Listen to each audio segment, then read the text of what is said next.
It's Marketing Monday, and I'm wondering if you even know why marketing is important. If you're an artist, or if you're a photographer, if you're selling some art or craft, or quite frankly, even if you have a small business, we'll talk about that. If you are anyone who is trying to start a business or try to sell something, marketing is a really important thing for you. So get into that. This is Marketing Monday, part of Art School Live. We will take your questions. You can do them live. We'll do feedback. We have some questions that have been submitted, and we love having you here. I'm Eric Rhodes, publisher of Fine Art Connoisseur, Plein magazine, and multiple other things. And I've been marketing my entire life. And I used to really suck at marketing. Can I say that? Anyway, but I only suck part of the time now. And what I mean by that is that, you have to try new things. Sometimes things aren't going to work. And so sometimes I try things, I burn through money and it doesn't work. And sometimes it does work. Marketing is constantly experimental. But there are some core principles of marketing that almost always work. And if you follow you follow those core principles, they will make a difference in your life. So we will always try to reinforce those core principles. And some of them have been true for 30, 40, 50 years, even though we're in a high-tech world and we're in a world where everybody's using all kinds of AI and social media marketing.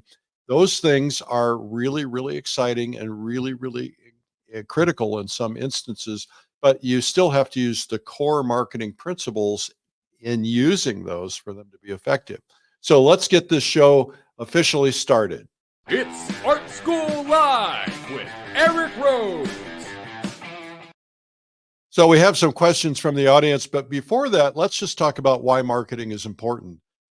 Marketing is really nothing more than bringing attention to yourself, calling attention to yourself. And those of us who are a little bit shy, I know you probably don't think I am, but I certainly was.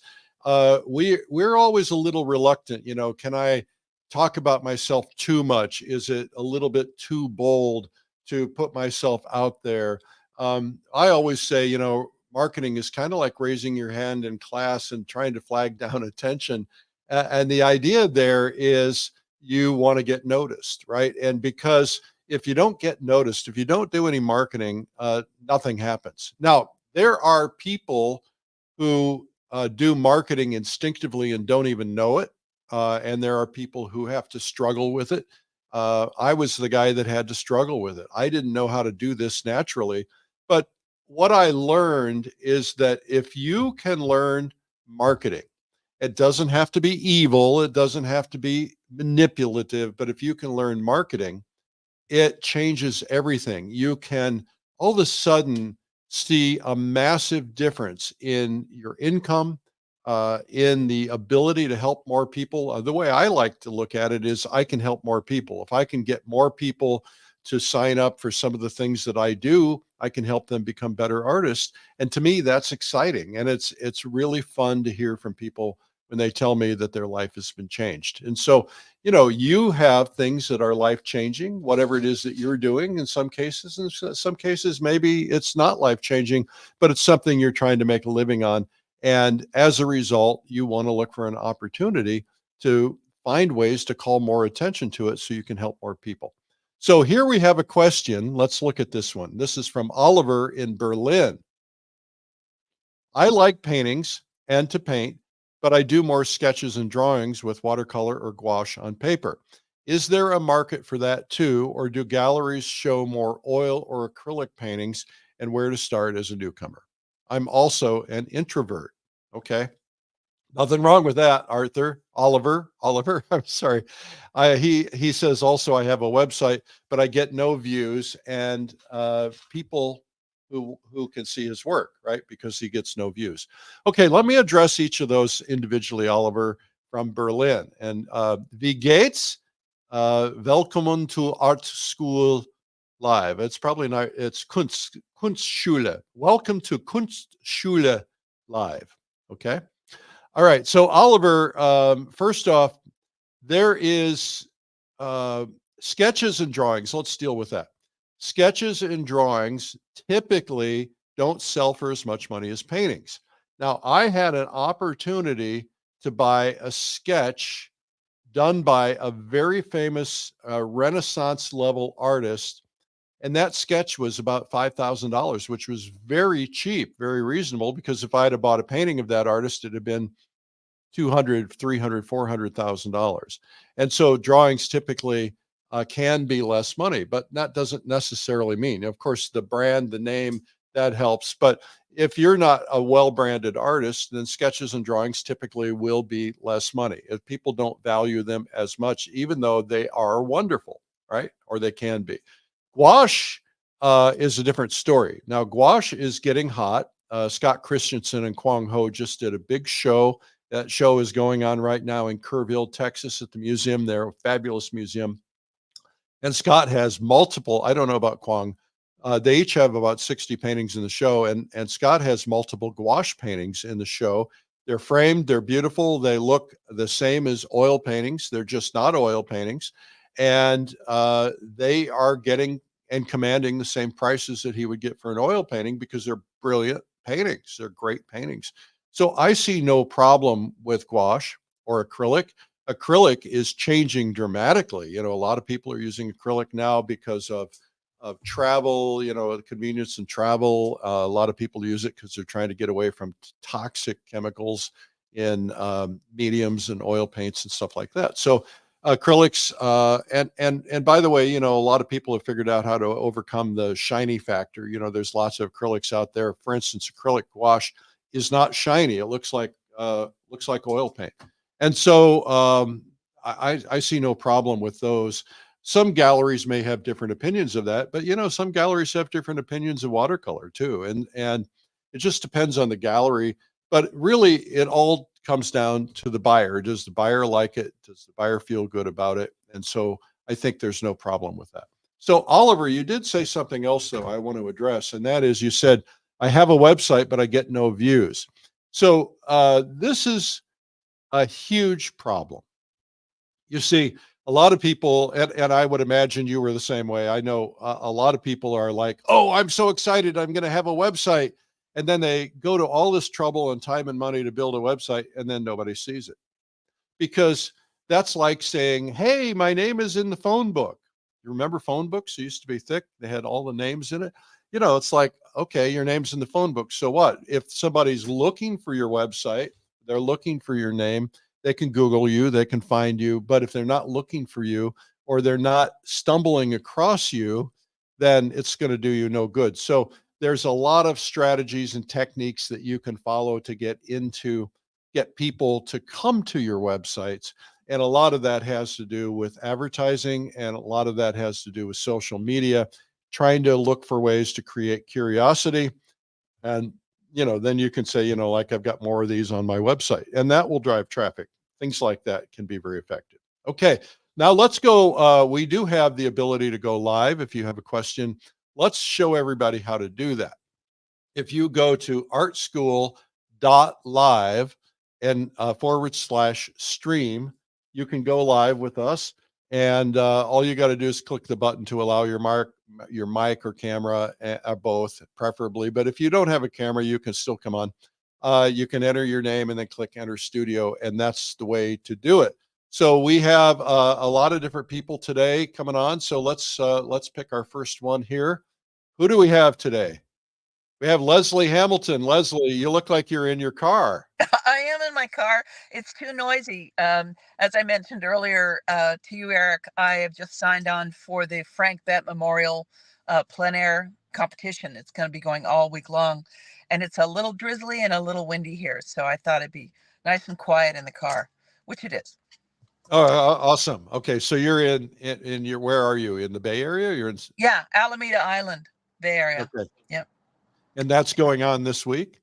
It is. Yep. Yeah, that's a great show. Oh, it Congratulations is. It's really on getting into exciting. it. We've got the incredible things here like the USS Hornet, this gigantic aircraft carrier is permanently moored here. So that's one subject. There are Victorian houses everywhere. Of course, boat scenes. And I get to hang out with great artists like Jeffrey Allen this week and some other people who are up here. Nice, nice. Okay, well, what's your question, Leslie? By the way, Leslie and I got to be really good friends when she was on my plein air Japan trip recently. We had a great time painting around Japan. It was a lot of fun, and It so was. thanks for being a part of that. You will be blown away when I tell you where we're going next, Oh, I can't wait. I but I can't can't wait. tell you yet. Good.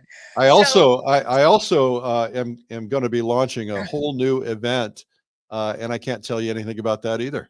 I think it has something to do with certain emails a certain man sent me. But anyway, so the timing of talking to me, I think, is perfect, and here's why. I had a lovely conversation with Linda Crabb, who lives in Italy, over the weekend about marketing in the United States versus marketing in Europe, and there's a distinct difference. So it's timely that you had a caller from Berlin, and if I could interject in that, I don't know what your show scene is in Germany, but if you can get yourself into shows and just demonstrate, you don't have to talk to people if you're shy about it, but set your easel up at your booth and start doing work. People will engage you, and that will develop curiosity, and you can refer them to your website. And if your website is with a platform that you can sell directly from your website, that is a perfect circle to start working on. Okay.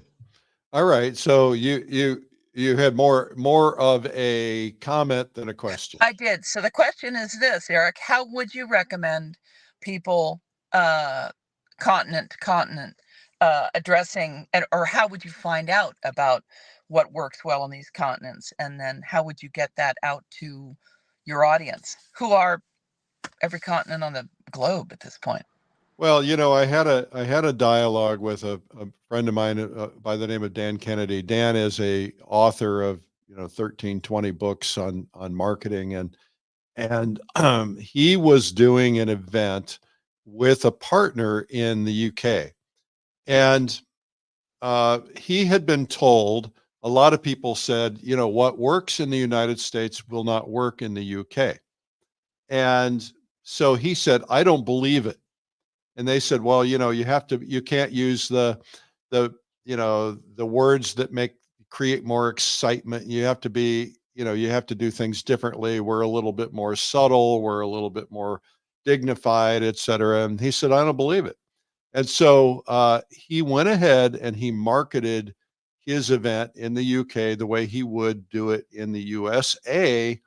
And it was one of the biggest and most successful events to ever occur in the UK. And he kind of proved the naysayers wrong, that what they said would not work in the UK will work. Now, there are nuances in every country, uh, and understanding the language and understanding those nuances. And of course, if I'm a US person going to Germany and trying to market in Germany, I would have to understand those things. But and there are differences in the laws, right? So if you have a website in the UK, for instance, we well, I won't go down that path, but we were doing something with someone in the UK, and we had to adhere to UK standards, because what you do in Europe is different than what you do in the US. And so that, it's kind of like there are different laws affecting things, and there may be, and there possibly are in some countries, things that you might not even be able to claim or say. In the United States, there are laws about that. So the Federal Trade Commission has a document which I highly recommend anybody read, or everybody read. And it basically says what you can and cannot say. And a lot of people, I see a lot of marketing on social media where people are making claims that are simply, they can't make those claims, and they could get into trouble. And we try very, very, very, very carefully to make sure that we're adhering to that stuff, because we don't want to get in trouble. We don't want to do anything that's wrong or immoral or illegal. We want to do things that are right. But for instance, if you have someone, I used to have a product, and I had someone who contacted me and said, this product was so effective, I doubled my sales in 1 year, and so much so that I went out and I bought a new car. I can't legally use that testimonial. I did back then because I didn't know about this law, or maybe it changed. But if you have one person who's successful, but if that's not the average success that the average person gets, you can't use it. So there's a lot of things like that, little nuances that people need to understand. I am not sure I answered your question though. I think you did.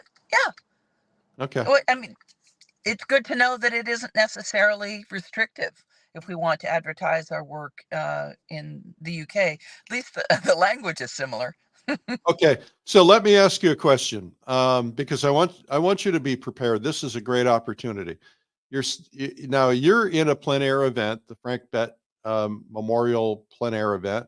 I don't know who Frank Bett was. We'll have to find that out. But in the meantime, if someone walks up to you when you're painting outdoors, normally you would have a process for saying, "Hey, here's how you could buy this painting." Hmm. But in a case like this, you're going to say these paintings are going to all be shown on Friday, Saturday, Sunday at the Frank Bett Center. Is that correct? Yeah, there's actually there's a large mall here, an open air mall, and that's all Saturday, and so we'll be showing our things then. Hmm. It's a lot of fun. It was a little windy last time, so it was a little thrilling, but fun. Okay.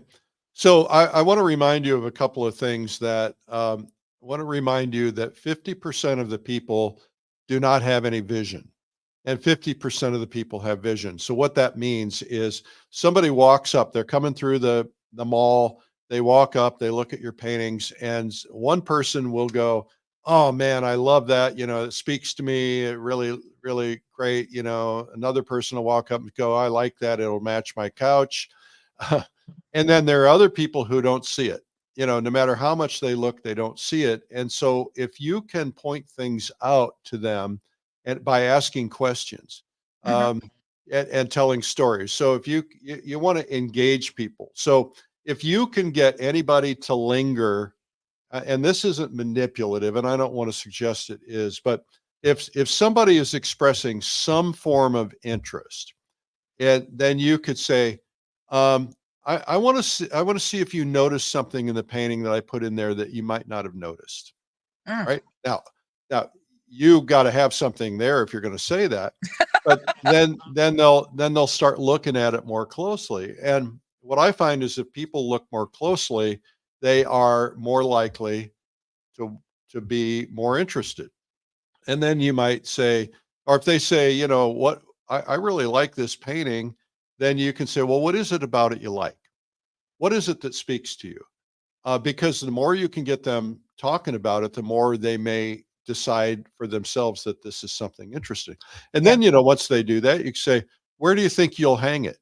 So you're being assumptive. You're not saying, well, if you bought it, where would you hang it? You're saying, where do you think you'll hang it? And Hmm. then they'll go, well, that would go really well in the kitchen. The minute they say that, you have a much higher likelihood of them buying it. And Yeah. then you can say, all right, do you want to do PayPal or credit card? How do you want to pay for it? Yeah. And if they don't want to do it, they're not going to do it. But this is just make an assumption about it. Yeah. That'll be helpful. Try it and let me know how it goes. I will. One quick point, that is about payment. I think people get put off if you are shuffling around trying to find the price of the painting. Let's say you keep it in a book. Not a good idea. It's got to be really accessible so that you can close the sale. And I think, and money is part of that. The easier it is, the more payment plans that you have to offer, I think the faster you're going to close the sale. I think that's absolutely right, Leslie. And and I was at something recently and people were shuffling around trying to find out information. So I was heading out. I had to be somewhere and I just walked away. I just, Hmm. I didn't say anything. I just walked away. And because they were like, oh, it's around here somewhere, and it's like, be ready, be in that mindset, Exactly. and Yeah. have everything ready. Thank you and good luck on the show. Thank you, sir. Okay. We have now we spoke of Linda Marie Crabb. Linda Marie is here from Italy. Linda, welcome. Hello. Hello. Ciao. Ciao, baby. I'm so glad. At first, I couldn't get the audio, but then I've transferred to my tablet. So here I am. How are you? I'm Come perfect. stai? I'm sorry. Come stai? How are you? Come stai. Okay, good. Come stai in Italian. I All don't right. give Italian lessons here. Okay. What I'm is your fine. question, Linda Marie? Okay, so I've been thinking about this for a while, and I've been painting pretty much full time for 6 years now. And in the beginning of my art journey here in Italy, I live in northern Italy, I mostly use student grade paints and ordered my materials from Amazon canvases I would order. And then, of course, there was COVID, so I was ordering everything online. Okay, so the question that I have is uh, now I'm using the best materials that I can afford. And so I buy Sennelier, Michael Harding, I buy art supplies when I go to England or the States. Should buyers be aware when they buy my earlier works that the materials that I use, for example, the colors or the oils, might deteriorate over time? Do artists usually warn? Can you say, I used a certain white to do this painting and I'm not sure it's color fast? To be perfectly honest with a buyer who is buying your art. And do you need to let buyers know that the painting was done using someone else's reference photo, for example? Okay, so those are two different questions. Let's Two, address them two one at a time. questions. Yeah. Okay. So let's address the reference photo first. You cannot legally make a painting from a reference photo that you have found online that is showing a copyright or that someone has got a photo credit. You cannot legally do that. I'm sure people do it all the time and they challenge it. And you have to if you want to use it for inspiration, you want to change it out enough so that you're not copying the photo exactly. You want to, use it for inspiration, not copying. You can, and I have contacted people and said, I would love to make a painting from your image. Are you okay with that? And people, by the way, sometimes they contact me on social media if I post an image and they always ask, can I make a painting from that? And I think that's nice. And most people will say, yeah, it's not a big deal. And most people aren't even asking if you're going to sell it. Most people are going to be flattered. That's just the right thing to do. Now, there are also companies like Shutterstock and those that do, that have photos that they sell, they could potentially come after you legally. And so you just and they have big money, they have lawyers, you don't want to have to fight that. So one really great alternative is AI. I have a membership to Midjourney. Midjourney gives me it's in Discord and it gives me an opportunity. The other day I was showing some friends and I said, okay, I said, make up something absurd. And they said, okay, I want to see a banana on uh, roller skating in Rio de Janeiro. And I put that in there. And 2 minutes later, I had that. You could copy that, make a painting from that. Because you're paying a membership fee for that. If you aren't, I'm not sure what the legal ramifications are, and I'm not giving you anyone legal advice because I might be wrong. So let's go to the other question. Will you remind me again what the other question was, Linda? Okay, the other question is, when I sell, I do sell paintings a lot from friends who see my work on Facebook, whatever, and they'll say, I love that. Can I buy that? And I'm like, sure. And in the beginning of my art journey, I was using oh, Okay, student grade materials, I let's say. remember that now. Now, Okay, now I'm using as higher much, quality. like very good supplies, as much as I can afford. Do I need to let people know if I'm marketing my art, for example, that over time the whites may yellow or the alizarin crimson is not color fast. Okay, so all right, good. I remember now. Thank you for that. Um, well, first off, there are a lot of brilliant painters out there who use student grade paints, and they're not saying anything about that. And quite frankly, I'm not so sure any of us know anything about that. I mean, I'm not convinced that using student grade paints is going to mean that the paint's going to deteriorate. Now, as an artist, I know that if you use traditional alizarin crimson, that the color will fade over time, depending on where it's hanging. I use what's called permanent alizarin typically because it's a mixture that's similar to it, but it won't fade. The reality is that some colors, when mixed together, have a chemical reaction and can change, especially when you're using something like Viridian on other colors because of the substances that they use to make it. And that's real Viridian versus fake Viridian. So there's a lot of different variations on that. I think the reality is that, if I think it's always a good idea to put a little sticker on the back of a painting that simply says, it might be best not to hang this in direct sunlight because some colors are known to fade over time. And I think that's enough. And a lot of people don't even do that. I don't even do that because it's not something I think about. But I would say this, that if you're uncomfortable with anything and you feel as though you want to reveal it, reveal it. It will discourage the sale in most cases because people are probably going to worry about it more than it really is actually a real problem.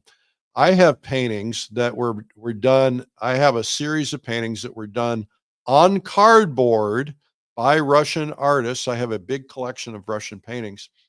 And during the Soviet era, there was no materials. And so they used anything and everything they could get their hands on. Sometimes they would make their own paints out of materials that, they're beautiful paintings and they have held up beautifully, even though they're on cardboard. So I think that you're probably overthinking it a little bit. But if you feel as though you can, you do want to warn people. But the reality is, a beautiful painting's a beautiful painting, and you don't know if those colors are going to fade because you don't know where it's going to hang. And so I would just be, if it's a real issue for you, then make it an issue. But just know that if you do that, you're likely to have people go, I'm going to buy it anyway, or else they're going to just say, no, I don't want it. So if you said that to me and it was a beautiful painting, I'd buy it anyway, because I know that the likelihood of that happening in my lifetime when it's hanging in my house is probably pretty slim. And if you really want to get evidence on that, take one of those paintings and cover half of the painting with some black cardboard and the other half leave it open and stick it in the window where it gets a lot of direct sunlight and leave it there for a year and see what it looks like in a year, and then leave it there for another year and test it. And you can do test strips 1 year, 2 years, 3 years, and so on. And you'll probably find that it's not going to make too much difference. All right. Okay.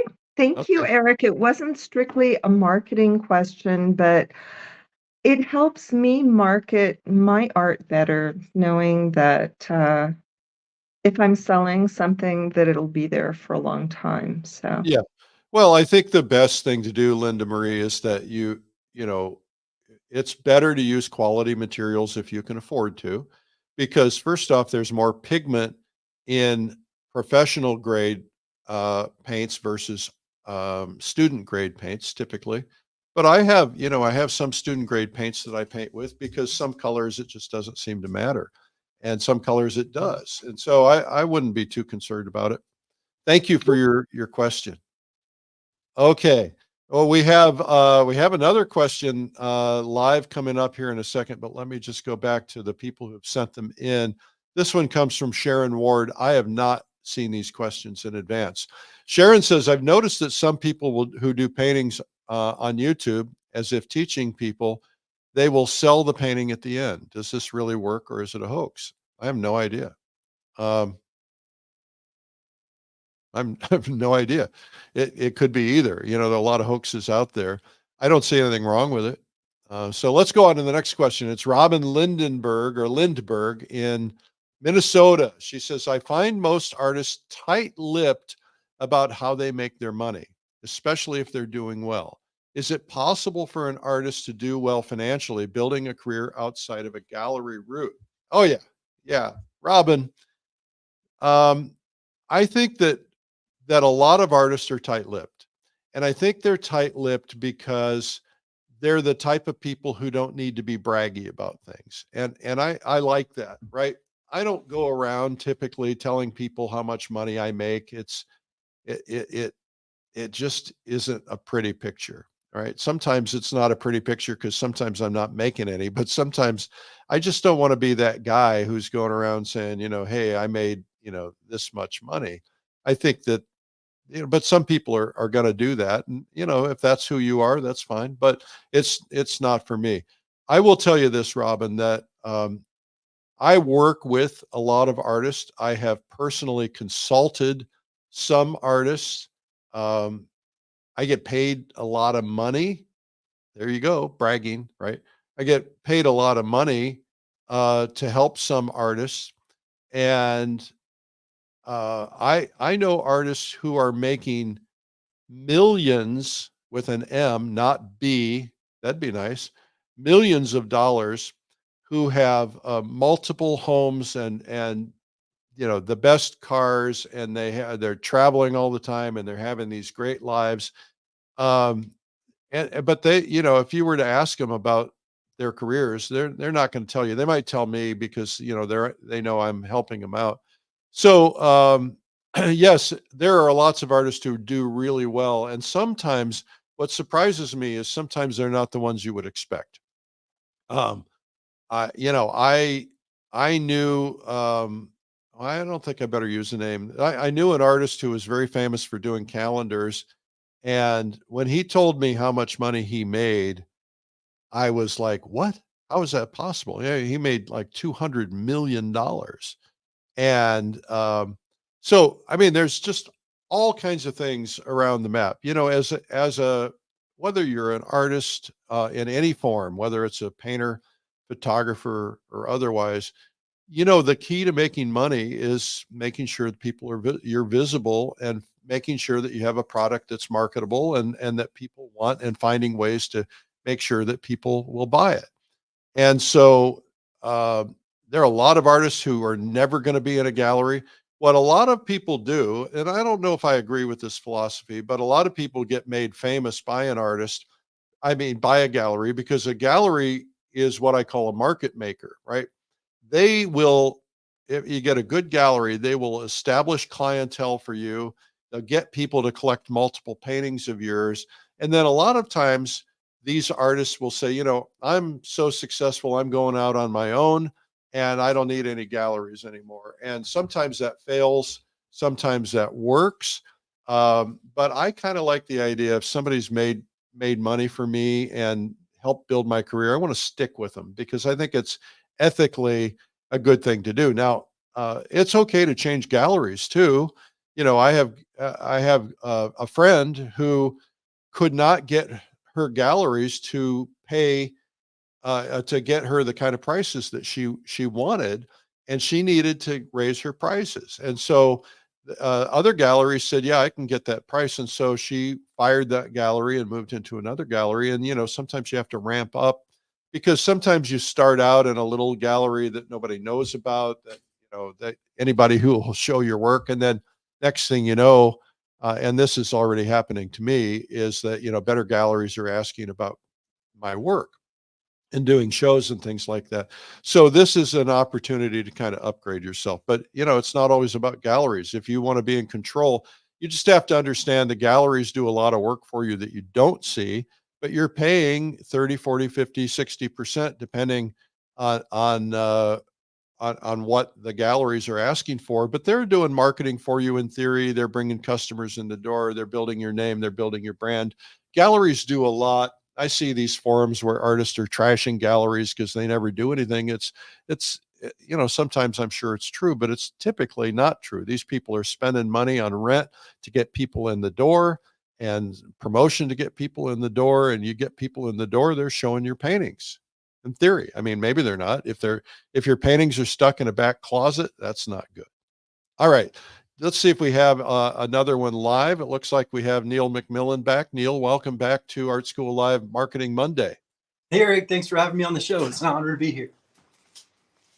So my question is, if you're standing by the side of the road and you've got a squeegee and your cart and your trash bag and your canvas and easel, and maybe you've even got a sign, does it, if you think of a plein air painter as the picture frame in the field for the painting that you're creating, does it matter if you're sending an I'm homeless vibe by your plein air painting? And can you please share any suggestions or guidelines? I don't understand the question, Neil. Can you give me a little clarity on it? Yeah.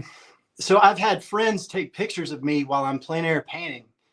And to me, it looks like I'm a homeless person because I've got, you know,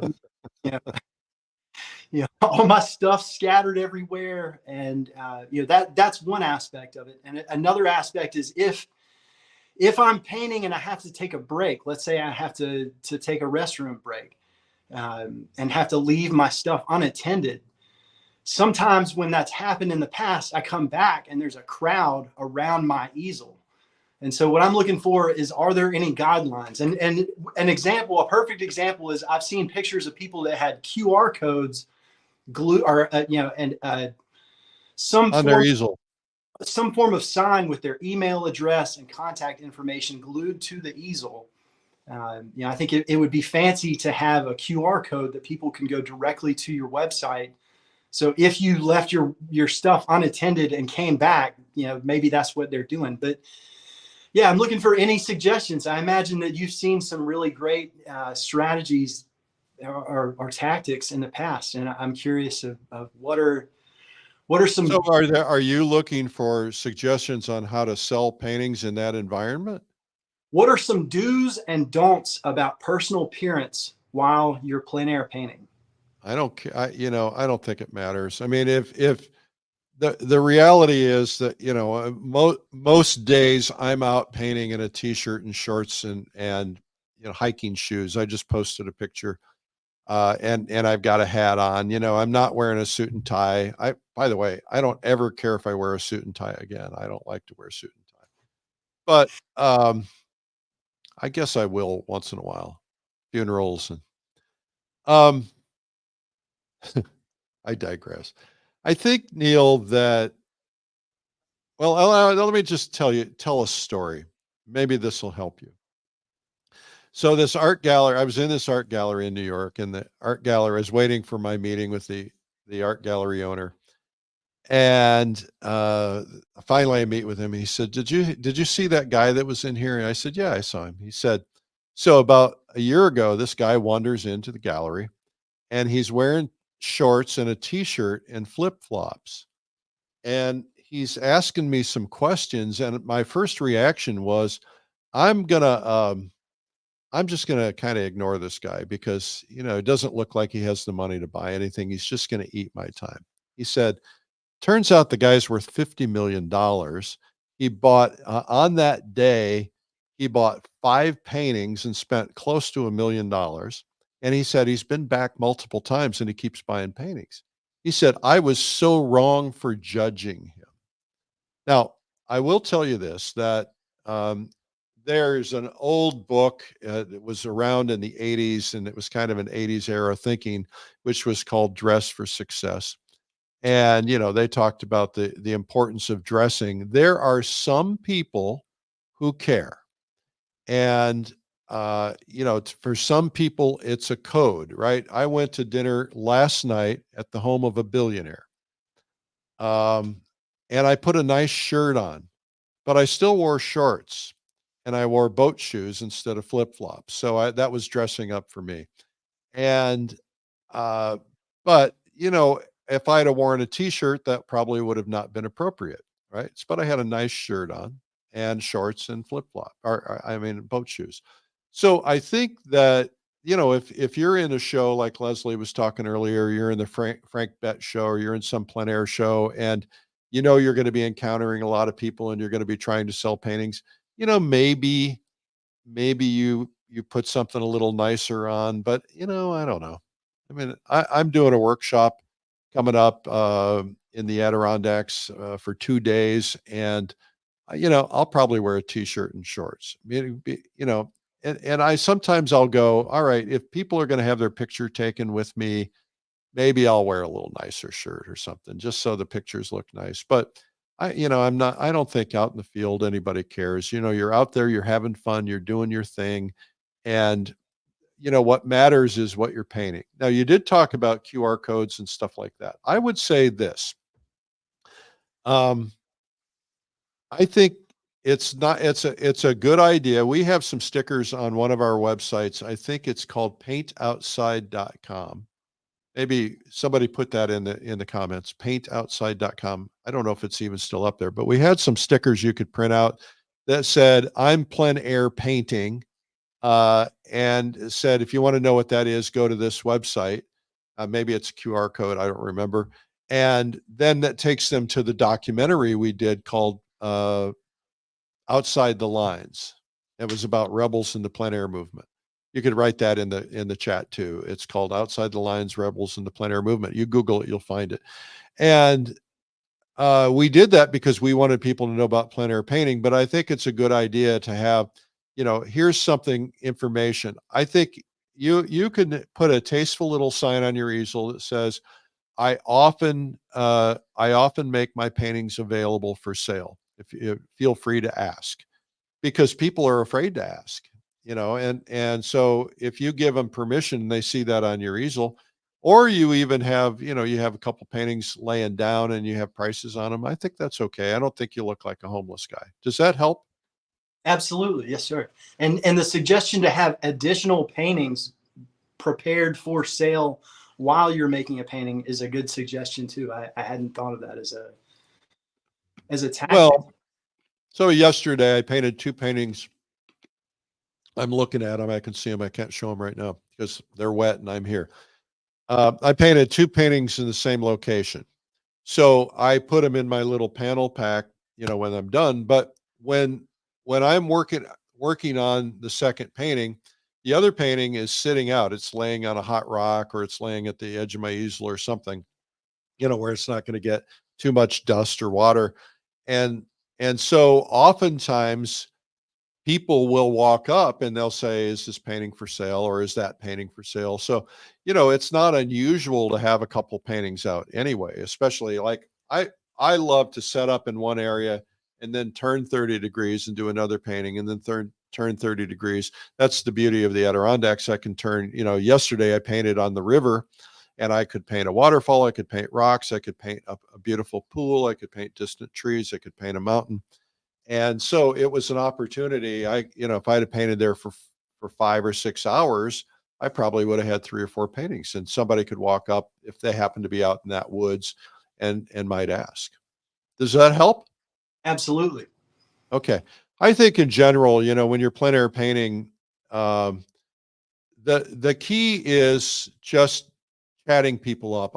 This is one of the reasons I love the lifestyle of plein air painting is I meet people I would never meet. When kids come up, if their parents are with them, I'll say, can I give your kid a quick lesson? And then I'll take my paintbrush and I'll say, here, I'll hold their hand and I'll say, okay, put it in the paint like this. And then I'll say, okay, now make this stroke. And I hold their hand and I do it. I say, now you do it. And they'll do it. And I don't care if they mess up my painting because I can fix it, but I want them to be inspired.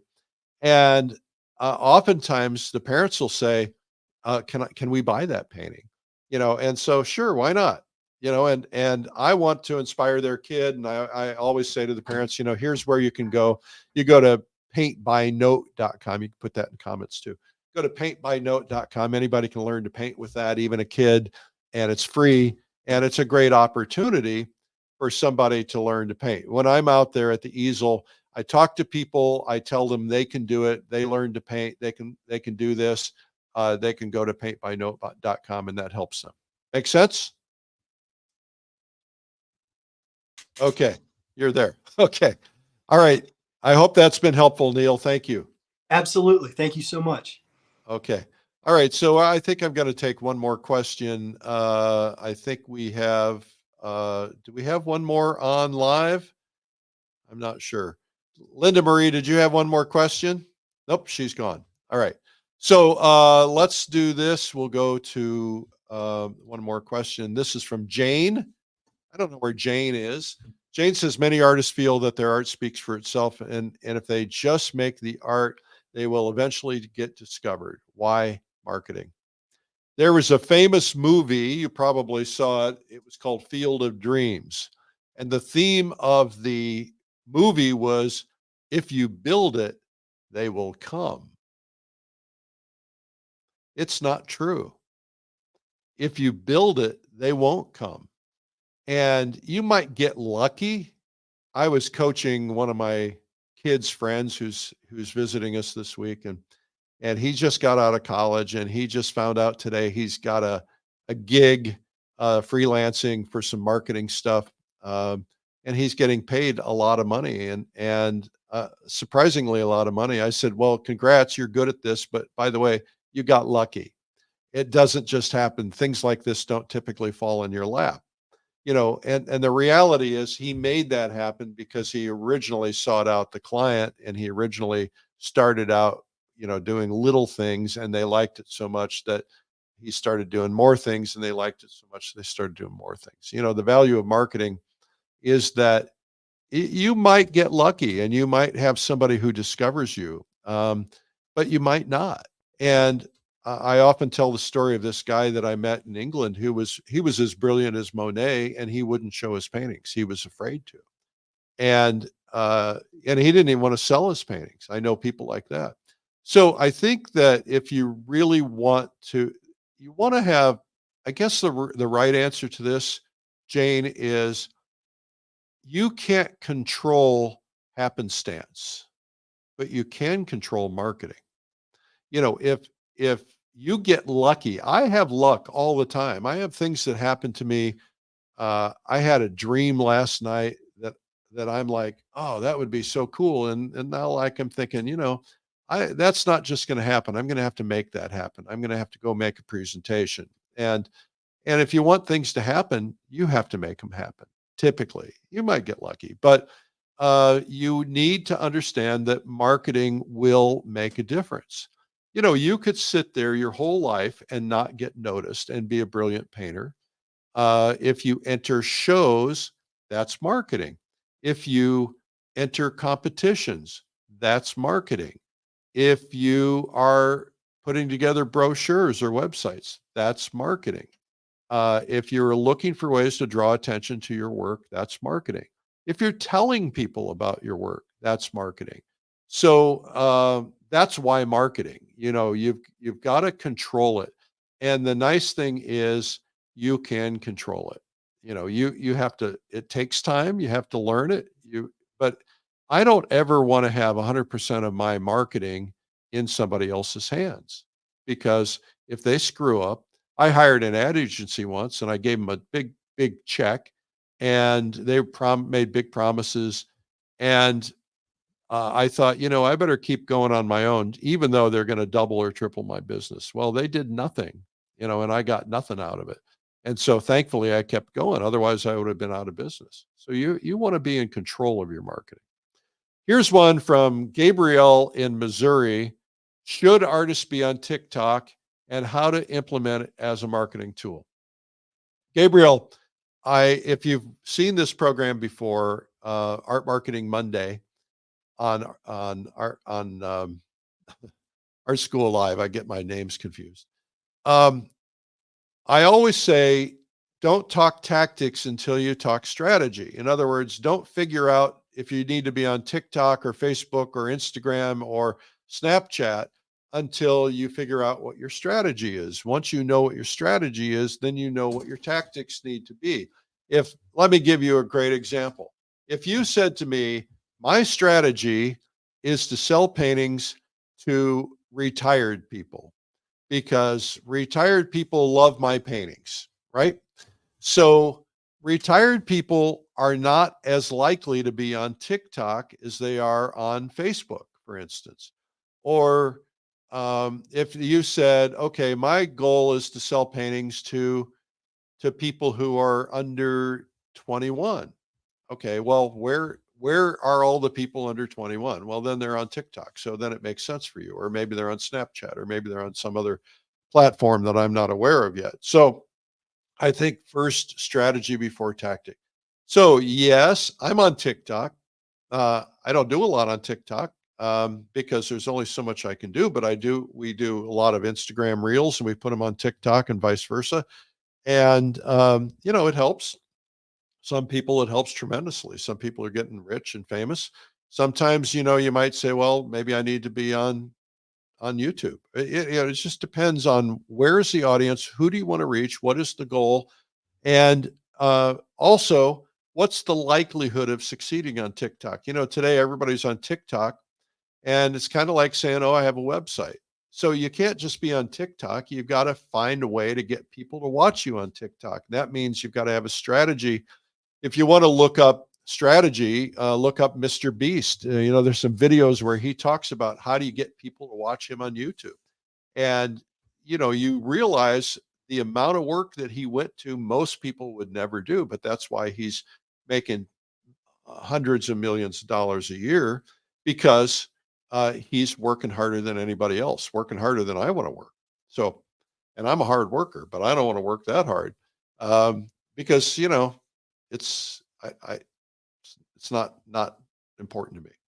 Okay, Gabriel, I hope that's helpful. Anyway, let's just double check, see if we have anybody on live again. And it looks like we do not. So I just want to end this out by saying that marketing is a tool that can help you if you allow it to. If you want to subscribe to this program, we're here every weekday at 12 noon. Go to YouTube and hit Art School Live and follow me also, Eric Rhodes. Okay. I have a gift for you. 97 incredible art secrets, tips on video, 2 hours, yours free. Just go to 97artsecrets.com/free. 97artsecrets.com/free. And if you want the DVD version, I think you pay the shipping, but you can watch it instantly and it's really helpful. We have today at 2 p.m., we have a live webinar with Kevin McPherson, and you can register. It's streamlineartevents.com/McPherson. Okay. That's going to be good. 5 steps to overcome your creative blocks. So make sure you check that out. We have 2 online art conferences coming up. Pastel Live is coming in September. It is the world's leading pastel artist teaching for 3 days, plus an optional 4th Essentials Day. Just find it at pastellive.com. And check out Realism Live. It's our most complete online conference showing all styles and approaches, people who paint realistic subjects like people, faces, flowers, objects, still life, landscapes, 30 plus instructors, 4 days. That's at realismlive.com. In January, we have watercolorlive.com, which is the world's largest online art conference. And in March, we have coming up Acrylic Live. No more questions for today, but you can submit your questions for next week. Eric at pleinairmagazine.com, or come on camera next week. We have some regulars who always ask good questions, but we always have new people too. We're here every weekday at 12 noon. Free art lessons, 12 noon Eastern. So Mondays are art marketing Mondays, Tuesdays, Wednesdays, and Thursdays are lessons from different artists around the world. And then Fridays, we do feedback. Okay, so this can be this art marketing can be for you, whether you're selling pot holders or photography, or really anything, even a small business. So you can apply it to anything. Just remember to hit that subscribe button, hit that bell so that you get these live when we come. Thank you for tuning in today. Thanks to my producer, Amandine, and we will see you here live tomorrow, and we'll see you at 2 p.m. today for the Kevin McPherson webinar. I'm Eric Rhodes. Thanks for watching. Bye.